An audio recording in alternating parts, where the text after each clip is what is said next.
25 लोकसभा बरेली से समाजवादी पार्टी एवं इंडिया गठबंधन के प्रत्याशी पूर्व सांसद प्रवीण सिंह ऐरन ने नवाबगंज क्षेत्र में अपने काफिले के साथ किया तूफानी दौरा। आपको बताते चले कि क्षेत्र में रोड शो कार्यक्रम और जनसंपर्क दौरे के दौरान प्रवीण सिंह ऐरन के समर्थन में जन सैलाब देखने को मिला।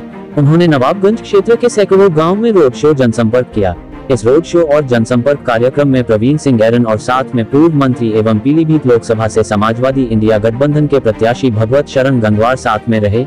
नवाबगंज विधानसभा क्षेत्र के सैकड़ों गांव में पूर्व मंत्री भागवत शरण गंगवार और पूर्व सांसद एवं समाजवादी पार्टी के लोकसभा बरेली से प्रत्याशी प्रवीण सिंह ऐरन के समर्थकों ने जगह जगह रोड पर पुष्प वर्षा कर एवं फूल माला पहनाकर दोनों नेताओं का जोरदार स्वागत किया और भगवत शरण गंगवार जिंदाबाद, प्रवीण सिंह ऐरन जिंदाबाद, समाजवादी पार्टी जिंदाबाद के नारे लगाए। और पूर्व मंत्री भगवत शरण गंगवार ने नवाबगंज क्षेत्र में रोड शो के दौरान प्रवीण सिंह ऐरन को साइकिल के चुनाव चिन्ह पर वोट देकर समाजवादी पार्टी को मजबूत करना है और प्रवीण सिंह ऐरन को विजयी बनाकर सांसद बनने की अपील की। ये रोड शो कार्यक्रम सुबह इंद्र जागीर से शुरू होकर अनंदापुर, सतुया खुर्द, एनायतपुर, भोलापुर, डुमरिया, बिशनपुर, खंजनपुर, सैदपुर, कल्याणपुर, बरौर, बलीनगर, अटंगा, रत्नानंदपुर, जहा, चमन नगरिया, हिमकारा, देवरिया, रूपपुर पैगा, हंसा, मूसापुर, कुआडंडा, अहमदाबाद, गोसलपुर, विछोला, ताराचंद, आसपुर जैसे सैकड़ों गाँव में रोड शो कार्यक्रम जनसंपर्क किया, जिसमें हजारों समर्थकों ने भगवत शरण गंगवार एवं प्रवीण सिंह ऐरन का जोरदार स्वागत किया। ये जो गठबंधन क्यों बनाया गया?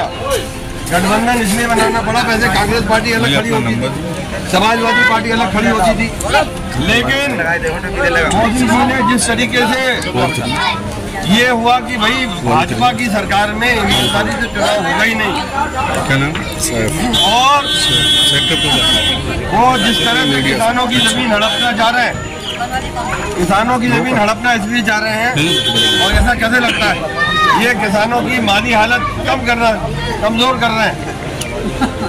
मोदी जी ने कहा था कि हम चौगुनी कर देंगे आमदनी। आप लोग बता दो, जितने लोग बैठो, चौगुनी हो गई क्या? इतनी चौगुनी के लिए हुई या नहीं हुई? नहीं हुई। इसके अलावा रही बात किसान की बात करूँ तो ट्रैक्टर ले लो, रूटावेटर, लेवलर, कल्टीवेटर, सबके रेट 2.5 गुने हो गए। ट्रैक्टर जो 4 लाख का था वो 10 लाख रुपए का हो गया। रूटावेटर जो 60-65 हजार का था वो आज 1.25 लाख रुपए का हो। तो ये सब किस पे बोझा पड़ गया? यानी आपको इधर राशन दे दिया और दूसरी तरफ आपकी जेब काटने का काम भारतीय जनता पार्टी की सरकार करती है टैक्स के रूप में।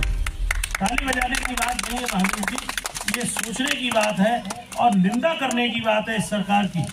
आपको और कोई लाभ नहीं। जैसे अगर स्वास्थ्य की बात करें तो मुलायम सिंह की सरकार थी, तो पर्चा 1 रुपए का था, ये आए तो 10 रुपए कर दिया इनने। मुलायम सिंह की फिर आई, फिर उन्होंने 1 रुपए कर दिया, आज भी 1 रुपए का है।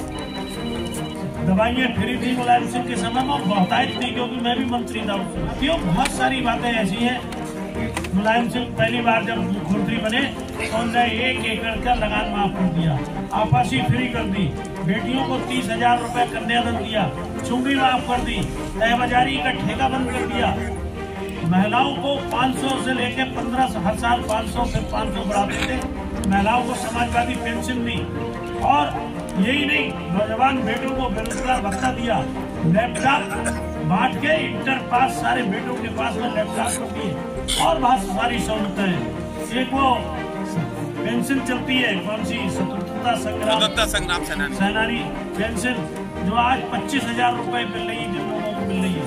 तो ये मुलायम हमारी समाजवादी पार्टी की बात है। और यहाँ कोई पार्टी है ही नहीं, 2 पार्टी है आज की सारी। दोनों को आप सोचेंगे तो आपका भला कौन है, ये आपके सोचने की बात है। यहाँ नेताओं की बात है, कैंडिडेटों की बात है। धीरज साहब बैठे हैं आपके सामने, 2 बार MLA रहे, मंत्री रहे दोनों बार, फिर MP बन के रहे आपके बीच में, आप ही के मंत्री, वो MP थे। एक भी बात इनके बारे में बेईमानी की सुनी हो किसी ने, इनके आचरण और व्यवहार की सुनी हो, वोट मत देना इन्हें। और अगर इनकी सब कोई बुराई ना करे और दूसरा कैंडिडेट MLA बने, मंत्री बने, क्योंकि आपके संबंध उनसे नहीं है, क्योंकि इस गांव में बिरादरी, उनकी बिरादरी के यानी आप लोग हैं नहीं कोई, खुद भी मेरे ख्याल से इस गांव में कोई नहीं है। पूरी बहड़ी को लूट के फेंक दिया, अब वो लूटने आ रहे हैं बरेली को, हमें आपको। तो लूटने वाले को वोट दोगे?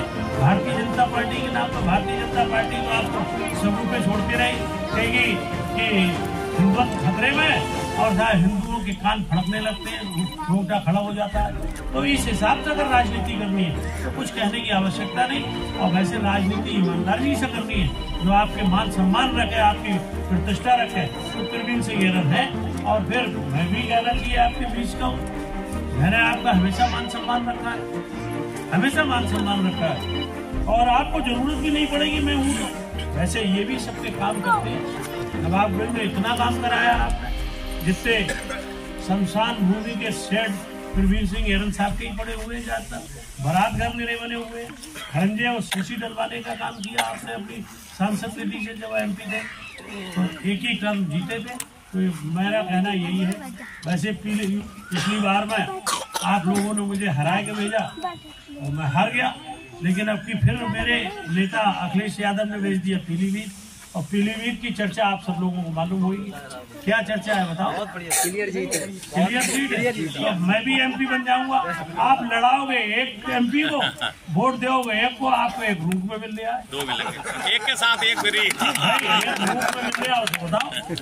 तो हम 2 लोग मिलकर आपकी सेवा करेंगे। और वो पहली बात तो जीत नहीं रहे, और जीत गए तो 2 के बराबर तो नहीं हो सकते, 2 तो चून के बुरे होते हैं लोग कहते हैं। तो हम लोग तो 2 हो जाएंगे। तो इसी निवेदन के साथ आप लोगों से विनती है कि आप लोग वोट समाजवादी पार्टी की साइकिल को दे, प्रवीण सिंह ऐरन साहब को विजयी बनाए। अच्छा हम पूछ रहे हैं कि बनाओगे विजयी? नहीं, हाथ नहीं, आवाज दो, आवाज। अरे बनाओगे विजयी?